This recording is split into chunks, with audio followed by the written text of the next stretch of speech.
good evening, good morning, or whatever time it is. It depends upon when you're listening. Welcome to The Solution. Nothing changes if we change nothing. Hey there, how you doing, Chevar? I'm doing okay today. You can be honest. I'm doing all right, man. I'm having some ups and downs. I'm a parent, as I said in previous podcasts. One child in college is about to finish up senior year. The other is a freshman, was supposed to be a freshman. Well, he is a freshman in high school, and currently, and I've talked about this online. About our current state of the pandemic and how we prepared as a society. And I personally feel, and I'm included in this also, is that at one point for me, I prepared as if this pandemic was going to end next week. At one point, and I learned that it's not going to end next week. So I made sure to take precautions and preparations at home to prepare for the next few months to a year. Whether it's extra grocery shopping, more materials, Toilet paper, board games, different things for me to have at home. And when I'm realizing that, like I said, as a society, we're still planning as if this thing is going to end next week. And I keep coming across situations where it's dining, or even my biggest issue right now is the school situation. Like, my son being enrolled in school, and the pushback of dates, where we had 6 months to prepare for this. right? And school is continuing to be pushed back and back. I'm like, I get it. The fear is being in a place where there's a possibility of contracting COVID. I get it, and I'm all for precautions. So let's prepare. If we need to go virtual, let's go virtual. That's right. Let's just like stop beating around the bush, and it's like, everyone just stay home for and let's prepare like that. And that's how I feel, because like the run around, and luckily I have I'm in a position where I have flexibility. Like I want to be able to help my son with this transition. Like I said, over the half of the year, he hasn't really been outside, so traveling to new places isn't a thing for him. So I want to be able to prepare him to travel, to go to a new school, to get on the train and navigate the buses rather, to navigate public transportation. But I'm like, it's like, if we can't get it together, let's just put a plan in place for virtual learning, and be on time and be there for our young people. I almost feel like it's not about the education anymore. And that's my opinion, and I'm entitled to having an opinion. We're all entitled to have an opinion. I'm like, what is it about? If it's about your safety, okay, this is stay home. Just knock that out. We're staying home. Now, what about education?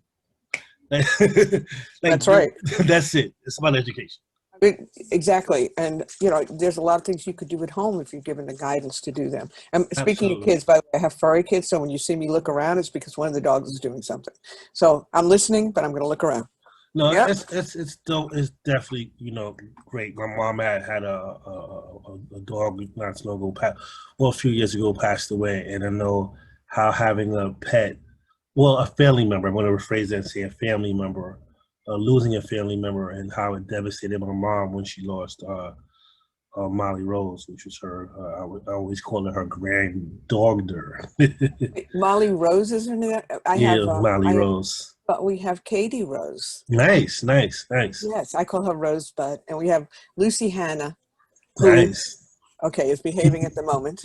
Maybe she'll make an appearance later. She manages to get through my background when she's kissing my head. It happens. But going back to what you're saying, yes, everything got disrupted over all of this, and things are starting to return.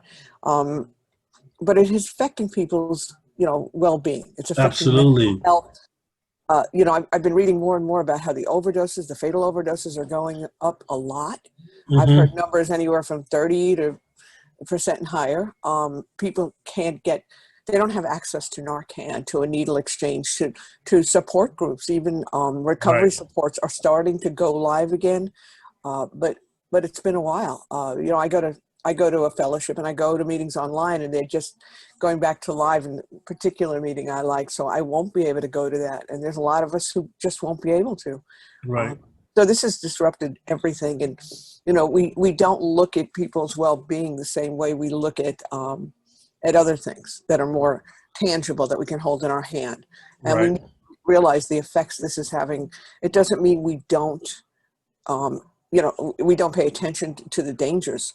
It means that we come up with a way that people can at least find some type of help and assistance in their lives. So we don't leave them out there, just like kids in school. If you're going to do this, go back and forth, put a moratorium on it. Say, okay, we're not ready. We need another 2 months. Yeah. But don't go back and forth. Yeah. I'm all for that. Like again, it has to make sense. Right now, it doesn't make sense. Like hearing, there's so many things that I'm hearing about it, and back to what you're saying about people dealing with things at home. I can see why alcoholism or alcohol use has risen a lot because you're at home. There's nowhere to go. Like you're dealing with like cabin fever, you're dealing with delirium, you're dealing with all these different things that are going on. You're stuck in the house with someone you might not get along with, like, you know, or you might just be alone, or you know, there's so many variables that are going on that can cause a person to use some sort of substance. Yeah, I had to go to an in-person doctor's appointment yesterday, which kind of freaked me out. You know, I see a rheumatologist supposedly every 4 months, but I haven't been to her in like 8 months because my last one was in May, and it was telehealth. So I went yesterday for the first time, and it was kind of freaky. I waited in the hall because there's so many people in the waiting room. I'm like, I thought you're taking precautions, and they said, well, people are wearing masks and. You know, and I was like, no. So they let me sit in an office while I waited. And when I was talking to the nurse, we were talking about, you know, they always ask my weight, and I told her, and she said, oh, you can't stay the same. I was like, yeah, I've been working at it because I know, you know, how being home can make me eat more. So she said, yeah, I've been eating, grilling and drinking. And this was in the doctor's office. And I thought, it's true, you know, everybody's affected. People are home, they're bored, they got to find some outlet. We don't always choose the most positive ones. Absolutely, you know, and definitely that's something I've been thinking about looking around the home. Like, how do I remain positive? How do I choose something to keep me going? Because it's tough. Like I don't go outside other than to shop for groceries. Same here. Like my son. Like I have to eventually take him shopping for new clothes because he grew like 6 inches literally, and like none of his clothes fits him anymore. I'm like, oh my god, school starts. Well, luckily, school has been pushed back, so I have more time to go take him shopping eventually to replace some of these clothes that he no longer fits. He's gained weight. You know, I'm like, wow, you're a different person. He hasn't been outside. Like, I know it's changed everybody, but as always, when you're in the middle of making a point, absolutely, this happens. We have 2 people knocking at our door, so I'm going to let them in. Let them in, you know, and hopefully they get to share what they're going through. You know, and we have 2 people coming in who we work with a lot, and we just are so happy they're here. Hi there. Hey, Ronnie. How are you? I'm doing good, and you? I'm doing well, thanks. And I see Oscar's name, and there he is. Okay, well, we just told everybody that we have our 2 guests, and I don't know if we're going to get a third later or not, but I guess you can see a little bit about them from their attire. But I'm going to let you guys introduce yourselves. Could you tell everybody who you are and what you do? So good morning, everybody. My name is Oscar Ponce. I'm from the New York National Guard Counter Drug Task Force. Christina? Barnes. Hello, I'm Sergeant Christina Barnes. I'm also with the New York National Guard Counter Drug Task Force. I've done some work as both a civil operations specialist and a criminal analyst. And everybody's probably saying, well, what do they have to do with you guys? A lot. We work as a team. We're all part of the same team. So what does it mean to be a part of the Counter Drug Task Force? Like, I know what you do, but why don't you tell, pretend you're speaking to somebody who doesn't know anything about you. Tell them what your job entails. So I'm just going to read off the mission statement. So it's to provide a well-trained and adaptable force capable of developing coalitions while implementing effective prevention practices and maintaining flexibility to apply these skills to other missions. So what we do is we work with the PRC and other organizations in New York City in drug prevention. And we also have a group that works with different law enforcement agencies in New York State. Yeah, and I mean that sounds kind of formal, but the reality it is that we do the same thing, but we do it together, and that's been the crux of this.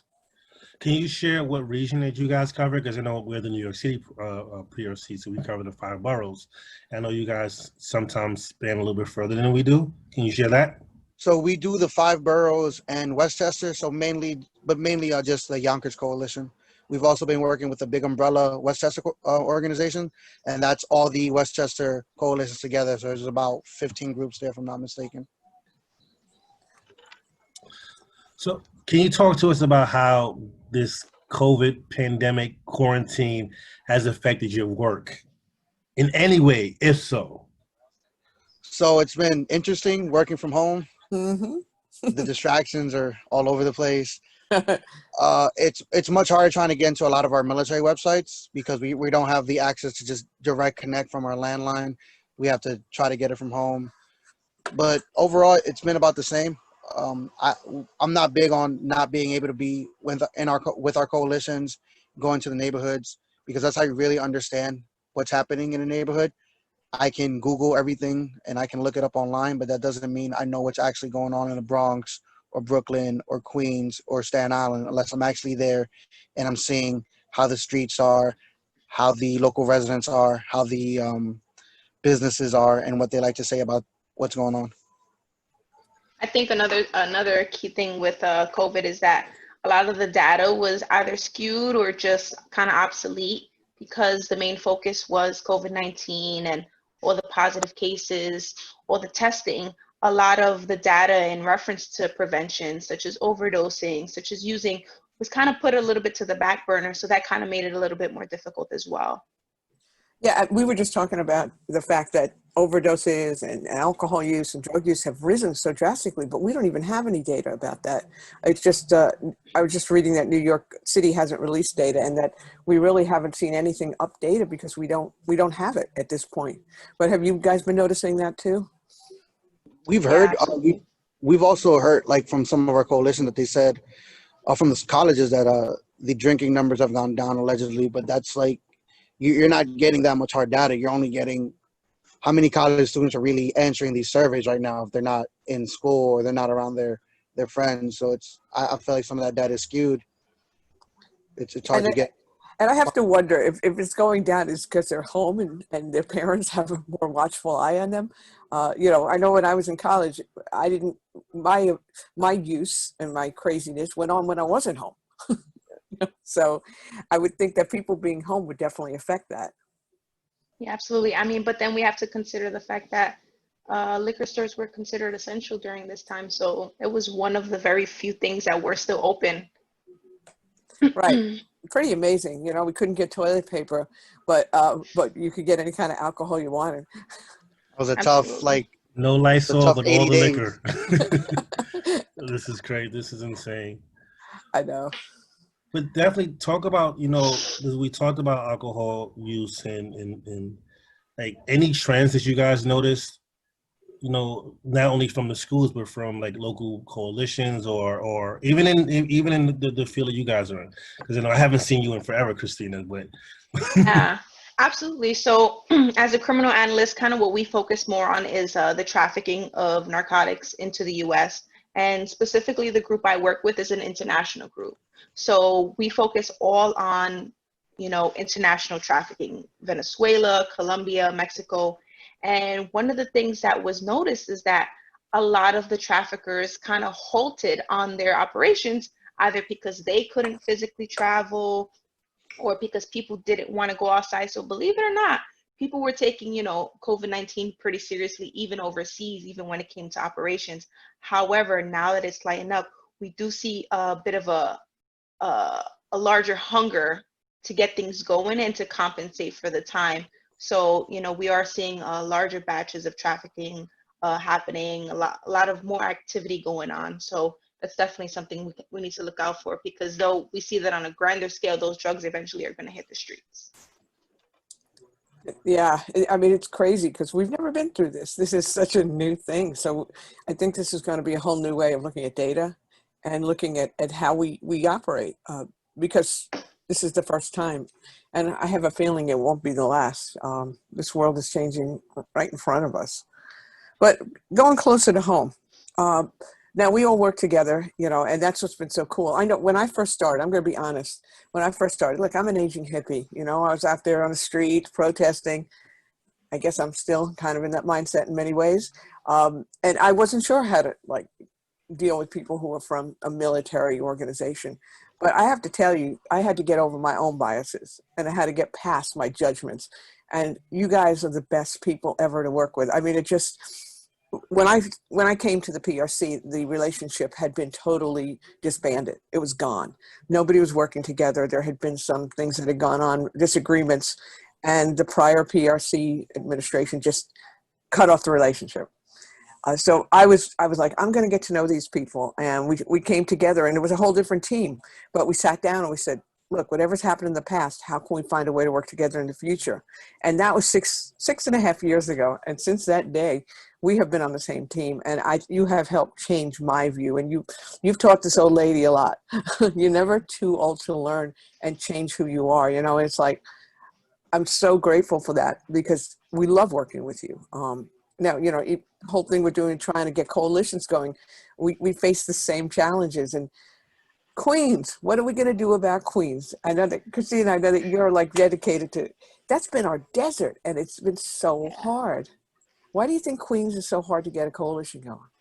I strongly believe 100% it's the culture. Queens, as we know, is the most diversified borough in all of New York City. And with that said, I feel like it's a lot of, it's very segregated in terms of that. You know, the small cultures are kind of keeping together. And what I like to believe is that a lot of these cultures are saying, no, like not us, like we're not doing that. You know, it's not us. And then the next culture says, oh no, it's not us either. And then it's kind of just like everyone pointing the finger like, oh, it's these people, it's these people. Not to mention, in my opinion, Queens is one of the more suburban areas in New York City. It's a lot of working class. A lot of people just don't have the time to go out and say, yeah, I want to dedicate an hour a week to prevention, because once again, in their minds, it's like, it's not happening here. Hmm. I almost feel like if you're not by the 7 or the E line, people are like, it's out of the way.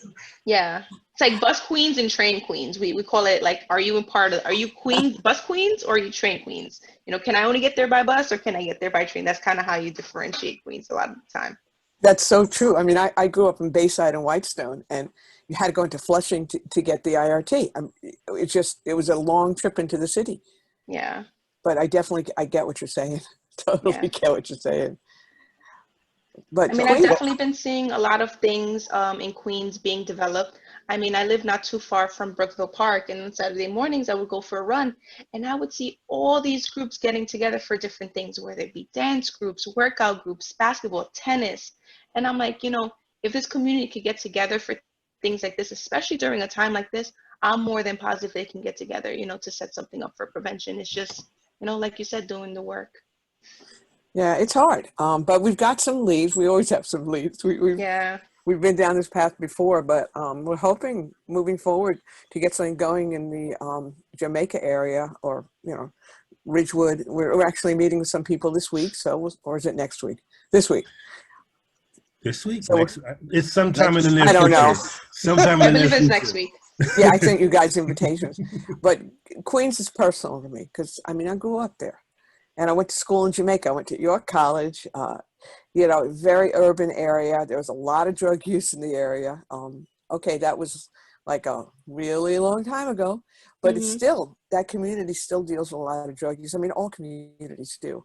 I know Northern Queens was really finding a lot of challenges over these last few years because we started seeing the opioid epidemic moving into white areas, okay? Let's be real. Moved into white areas, suddenly it got a very different amount of attention.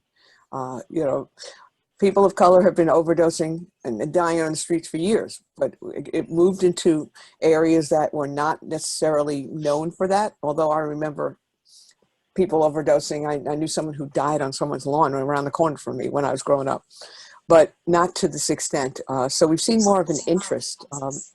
So hopefully that's something that we can get people to recognize and join together on. You know, overdose is an equal opportunity destroyer. It doesn't matter what your race is, what your culture is. It's in every community. But hopefully somebody listening will be like, I'm in Queens and I want to start a coalition. Absolutely. In other words, Queens, we're coming for you. And But in we're a positive way. going. In a positive way. In a positive way. So, And like going off of what Ronnie said earlier, I think that's why a lot of us are involved in prevention.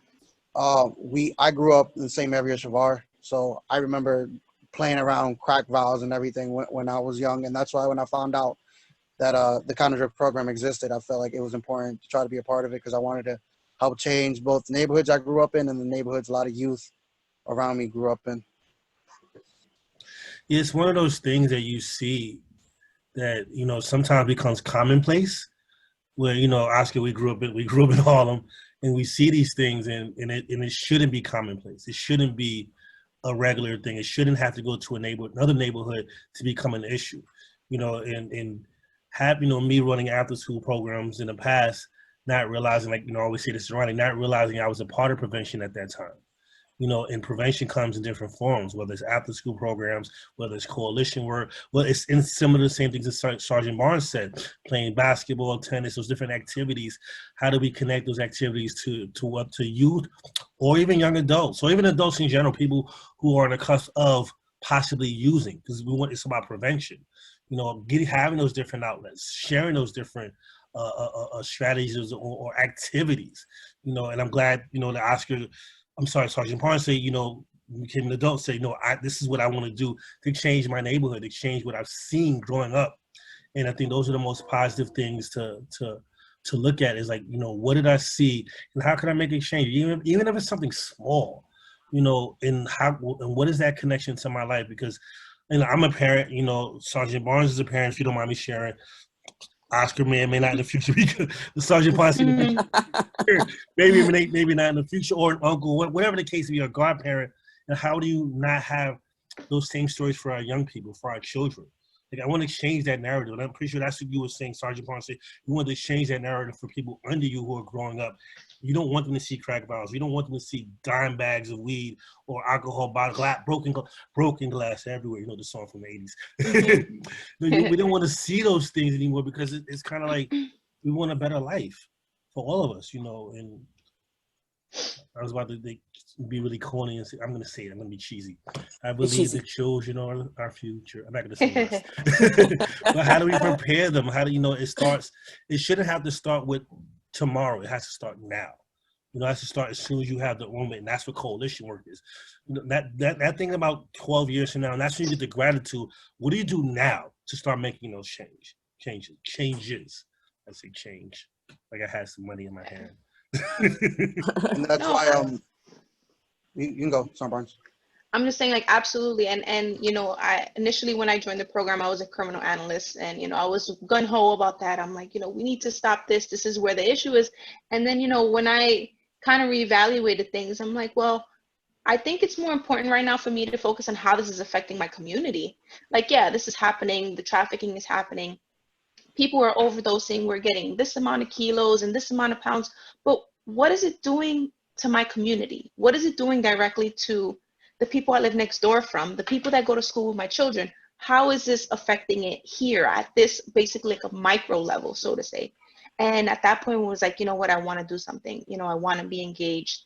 And, you know, fortunately, our program is pretty flexible and allowed me to get into that kind of work and work with you guys and other coalitions and really see how that is being affected. Oscar, we're going to add something in there? Oscar. I was just going to add about Chevar and the after school program. That's why we want our coalitions all to work with youth, because those are the main ones we're trying to get the message across to, and also what they do after school. Because I remember what a lot of us did when we were teenagers after school. It's usually not the brightest thing. That's like the best area to understand, like get high school kids get junior high kids, sometimes elementary school kids, and like try to gear them towards after school programs and different areas that can help develop their growth instead of stunt their growth, which is what sadly a lot of the neighborhoods do where we all grew up in. Yeah. Yes, I'm You know, sorry. prime time for juvenile crime. Hours of 3 to 6, yes, those hours from 3 to 6 are so crucial, because some of us, like myself, was a latchkey child. I had my mom worked and went to school, so I had to figure out what to do, feed myself, go home, you know. And I love my mom, and she had to do it because of circumstances. But those hours, like Sergeant Ponce said, like, I had so much time to get in trouble.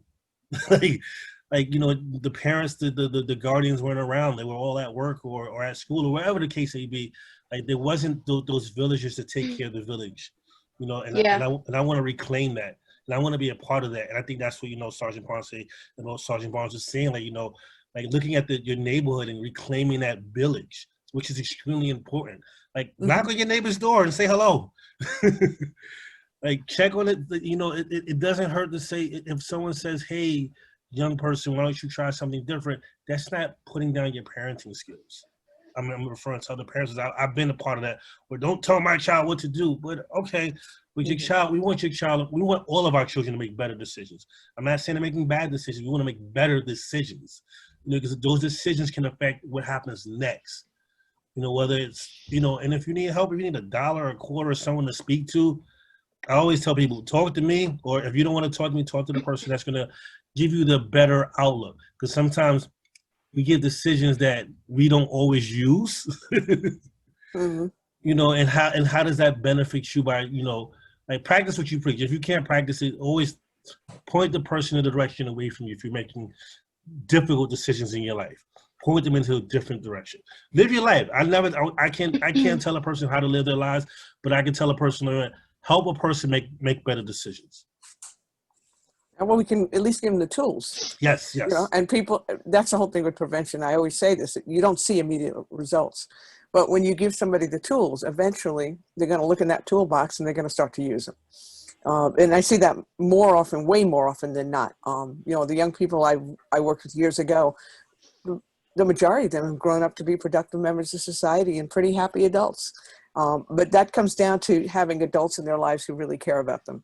And I'm sure each of you probably had somebody in your life. I mean, when I think about the adults in my life, you know, and my path got led astray a lot, but it still brought me back to what my values were.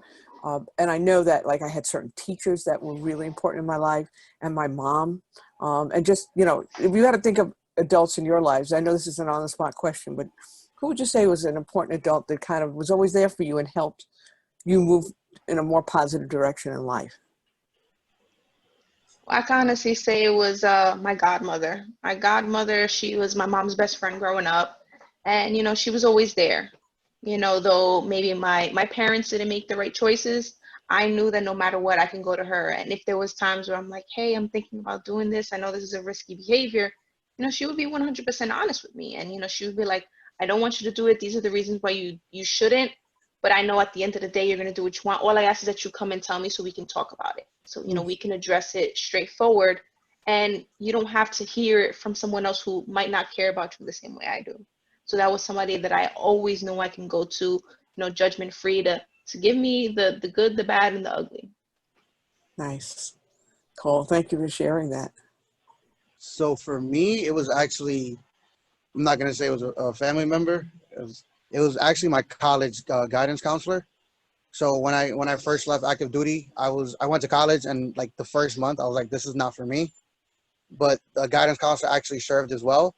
So he like sat me down, gave me a plan, and gave me like options. Like, so you can either drop out, go back to the military, drop out, go back to the block, or drop out. And it's just like, he gave me a list of options of what I should do. And I actually just stuck through with college and decided to go back in the military, obviously. And then it's all worked out. And he was like one of the first people that I actually listened to, because as Sergeant Barnes can attest to, I don't really listen to people that much. I usually go do my own thing, but he sat me down. He gave me like, that's how I've been very big on backwards planning, because he gave me a list of things and he gave me the possible outcomes that could happen with that list of things. And that's how I try to base everything off of that. I love that. Thank you for sharing that. That's very For me, it's my mother. Mhm. My mother is the most important person to me in my life, and she, like I stated earlier, she worked and went to school at the same time. She had myself and my younger brother, who's 5 years younger than me. And she just always talked about being positive and looking at the positive side of what's going on. Like, even like, she never, in my eyes, she never held any grudges against my father. Like, she would always say to my brother and I, if you ever wanted to change your last name to your dad's name, I'm okay with that. This is a decision that you have to make for yourself. And similar to what you guys said about coming to me, like my mom said, if you ever get in trouble, come to me and tell me the truth. Let me know before someone else comes and tell me. Don't make any stories up, and just deal with the consequences. And that's how I live my life. I rather deal with the consequences than having someone else dictate what happens to me. So I live by that to this day. And also school. My mom always, talked about going to school and having good grades and focusing on what you wanted to do with your life. Like, she was always, supportive of anything I've done in my life, whether it's me being into music, me being into fashion. Like, she was like, just do it. Want to do it, just do it. And that's how I raise my children to this day. Like, I don't discourage them from what they want. I always ask, what is that you want to be in life? All right, that's what you want to be. What's the next level to that? How can we reach the next level to whatever you want to be? Let's push ourselves to the next level of that. And if you don't get to that next level, at least you know how to get there and what it looks like. And that's what I talk to my kids about. And I don't discourage them. My son wants to be a YouTuber. All right, let's record some videos, man. Like, what is it like? And I bought him a guide on how to become a YouTuber. Like, what is it that you want to do? I want my children to be even my daughter to be the best at whatever you want to be. Like I said, if you fold socks, be the best damn sock folder in the world. That's and right. Enjoy it. Yeah, my mom was that for me as well. And, she's been gone since 2006. But I miss her and I feel her within me every day. But my mom was my greatest fan. And no matter what I did, even when I messed up, I remember coming home after failing two classes in high school. And I was freaking out. I was coming home and I imposed that on me. I got home and I told her, and she looked at me and she said, okay, you'll do better next time. And I'll never forget that, because I was so afraid, but the fear came from nothing, because she never acted that way with me. But when I wanted to be a full-time musician in the late 70s through the mid 80s, and I was an adult, she was there for me, and she helped me financially.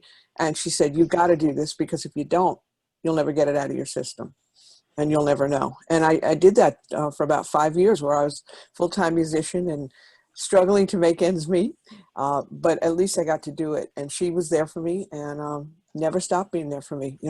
Every young person even not just young, every person needs, an adult in their life who's going to be there for them no matter what.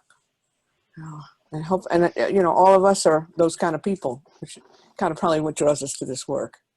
Yeah, absolutely. And I mean, as you know, Ronnie, and I'm sure everyone else here knows, actually, I decided to get into mental health counseling. I'm actually in grad school now. And one of the things that kind of led me to that path was working with you guys and seeing how people in your life can influence you, not just, people around you, but those adults. And maybe if we start with helping adults with their trauma, that will stop it from basically becoming a generational thing. And, if we have adults who have addressed their trauma, whose mental health is, healthy and up to par, then, I think we have more faith for our children. And if we have more faith and more positivity for our children, I think prevention work is going to be even better and even stronger, because we have adults modeling the exact behavior that we're trying to promote as well. Mm-hmm.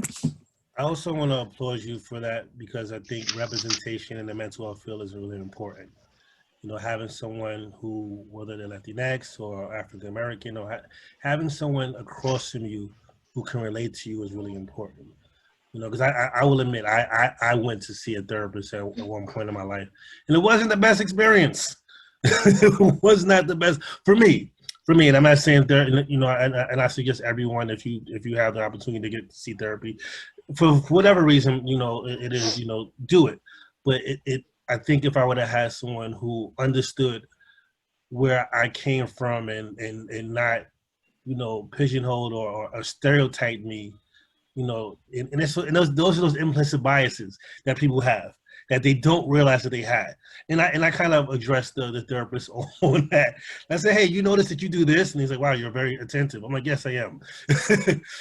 But enough about that. But I want to say thank you for doing that and having more people. Like I said, representation is extremely important, and I'm going to also share this in one of our meetings. Ronnie, we talked about the word stigma and trauma. And I shared that, growing up in my neighborhood, we didn't hear the word trauma until you went to a hospital. Trauma wasn't a word you heard. You heard trauma, trauma to the head. But that's the only time we heard trauma. So trauma is a new word for us. I think when we're going into these neighborhoods, understanding those words are foreign to some of us.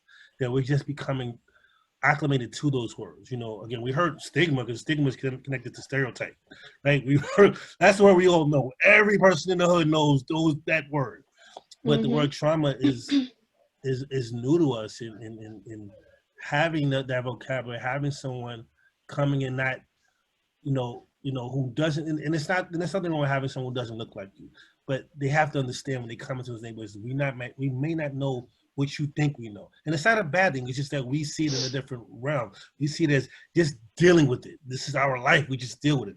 Opposed to this is trauma. This is something that we've gone through. So again, back to what I was saying. Thank you, Sergeant Barnes, for representation. Yeah, of course. And and believe it or not, our professors, they've been counselors for a very long time, most of our professors. And they said cultural competency has come such a long way. And it's so when I tell you, I have 4 classes now, all of those classes have taken at least 1 to 2 weeks just to talk about that. And they said, having affirming relationships with your clients is going to make all the difference, and letting them know, listen, I may not know, I may not have been through what you've been through, but I want to meet you where you are and I want to learn, and I think one of the examples when my professor used, and this was actually a really good one, is she said she was talking to, she had a group session, and they said, oh, well, what are you doing? She's like, oh, I'm a counselor. Oh, are you married? She said, no. And they're like, oh, do you have kids? And she was like, I said, I'm not married. And she didn't realize the demographic that she was addressing, that wasn't something that they necessarily knew. And then, somebody from the group said, wow, you're so white. And she was like, at first she thought to say why would it? And then she's like, you know what, you're right. Help me understand better then. Help me not be so white when it comes to helping you. And, I thought that was just amazing to say that. At least we have the vision to say, you know what, we need to start changing things to address the people that need the help. Oh, that's such a great point. And I love her response.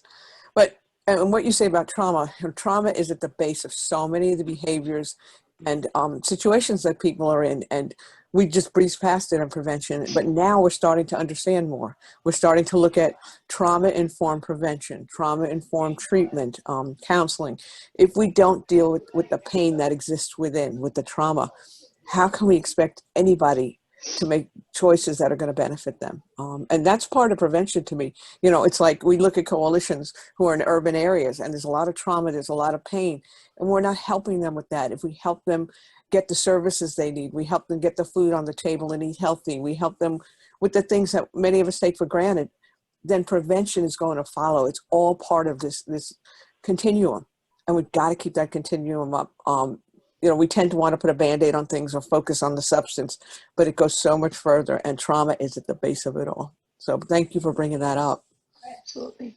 That's the reason why I feel things like photo voice are important. So photo voice is when we actually go into the neighborhood and we take pictures of what's happening in the neighborhood, whether it's in the actual city parks or it's on the sidewalk or it's just a local bodegas when they have 25 advertisements for Coors Light and maybe one Poland Spring poster buried in the bottom.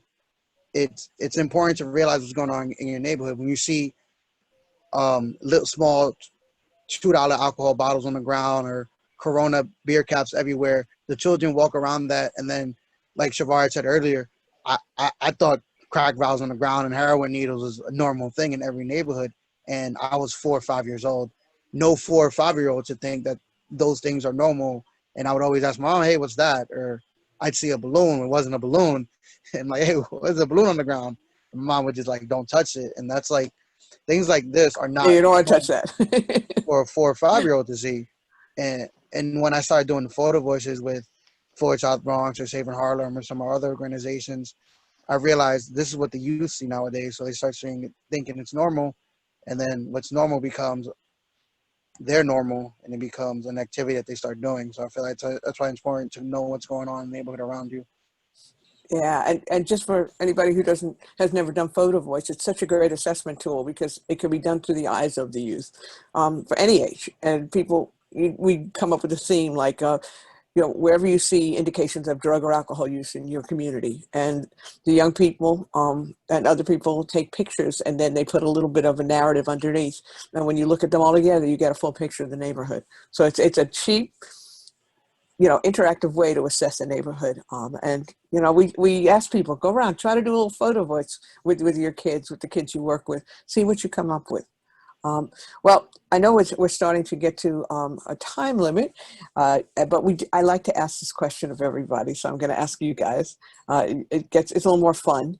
What did you want to be when you were growing up? Well, when I was growing up, believe it or not, I wanted to be a doctor. I always wanted to help people. That was always, and then I guess I was kind of like, elementary school. When I got to middle school, high school, I actually wanted to be a doctor of genetics. I was always interested in like behavioral genetics, like how people think to do what they want to do, whether it was LGBTQ, how people grew into that, how people grew into, devious behaviors. I was always interested in that. And then, things kind of skewed me away, and I was like, oh, I'm not quite sure. I decided to, become an analyst in the military. And then life works funny because it brought me around full circle. And now, with the mental health being such a big thing in our society, I'm like, perfect. Now I can do it exactly how I want to. So it actually all worked out. That's great. And we need you out there. Thank you. We do. So all of my jobs I wanted to be when I was a child were inspired by Seinfeld. I wanted to be a doorman. When I saw Jerry was a doorman in that one episode, I actually got to be one for 6 years. I wanted to be a firefighter when I saw Kramer drive the fire truck. I did not follow through with that one. The third one is obviously I wanted to work for the Mets. I'm a big Mets fan, but George Costanza, and so is Ronnie. George Costanza would try to work for the Mets that one episode, so that was like another idea. I remember that. And then lastly, the military. So that's the one I think I'm sticking with. Yeah, at least, you didn't want to become the soup Nazi. No soup for you. I know. Hey, now what about a big sale of the Mets? I'm going to jump in there real fast. How are you feeling about that? I'm ecstatic. I need this to go through, and I always said I want to see one championship in my life. That's it. I've said this before. I don't care if I have kids. I don't care if I get married. I just want one Mets World Series title, and I'll be happy. That is the only goal left I have in life. Well, I was at the 69 series and 73, so I got to see those firsthand. Very fortunate. Awesome. Go Yankees. It's okay. We'll accept Can't that. all be perfect. Yeah, that's right. Well, we want to thank you so much for joining us today. We really love you guys, and we're so happy that you're part of our team. And, being not just this team, but NYC Pop too, our social media super coalition. And that is something that Sarah Barnes and Sarah Muhammad have worked really hard on. And with you. the post and yeah, absolutely. I mean, even the fact that I'm back to being a criminal analyst, any chance I get, and Sarah Ponce knows, any chance I get, I'm like, yes, include me, because like you said, we may not see it today, but this is the change that's going to affect maybe not our children, but maybe our grandchildren, maybe our great-grandchildren. I'm definitely here for it.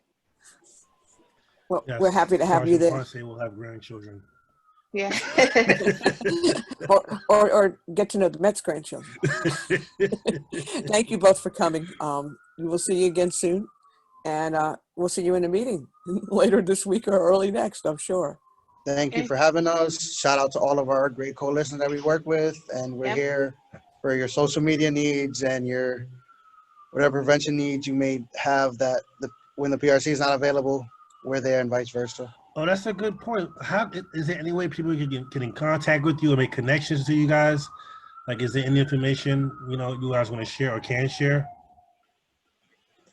Absolutely. I mean, we have email, I guess. Yeah, email's the best way.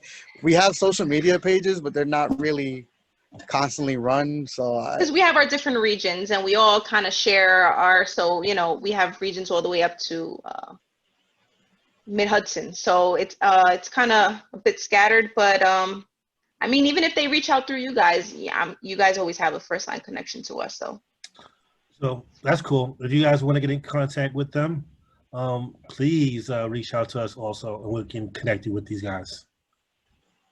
Absolutely. And Ronnie, you are muted.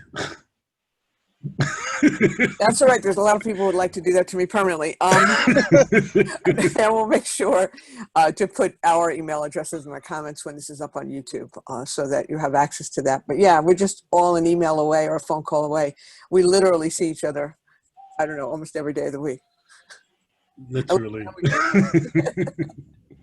right, well, take care. Thanks for coming. See you guys soon. everyone, Bye. take care. All right. We're just going to end the show. All right. Well, that was pretty cool, Chevar. It was, man. It was good to have these guys on. I know. Still Definitely recording, enjoyed right? it. Yeah, we are. Okay. Oh, You got... these are for the bloopers. This is the part where you click on leave and we see you later. Bye. I'm definitely going to leave all of this in. I love them. Oh, my God. That we was should mention classic. that a third member of their team, Sergeant Muhammad, wasn't here today. Yes. Who also has created, so many good ideas, and it's just, Absolutely. another mover and doer. And it's like, we are so blessed to have these people working with us. Yes. It was good to have them here. I wish the entire team was here, but unfortunately, their line of work, they aren't able to be available all the time. But it was great, hearing Sergeant Ponce and Sergeant Barnes share, their childhood experience and even their future aspirations. I think was extremely important to make everyone look like humans, and that we all come from somewhere, and parts of our lives dictates what happens next in our lives. That's correct. Well, it was great to have them here. I guess it's pretty much time for us to get going too. Yeah. So bye. and I just want to remind people to press on that little button that says subscribe. Absolutely. Please feel free to subscribe, to share this, and if you'd like to be a guest, reach out and let us know, because we'd love to have you come on so that we can talk about the solution, because nothing changes if we change nothing. Have a great time, have a great day, and we'll see you next time.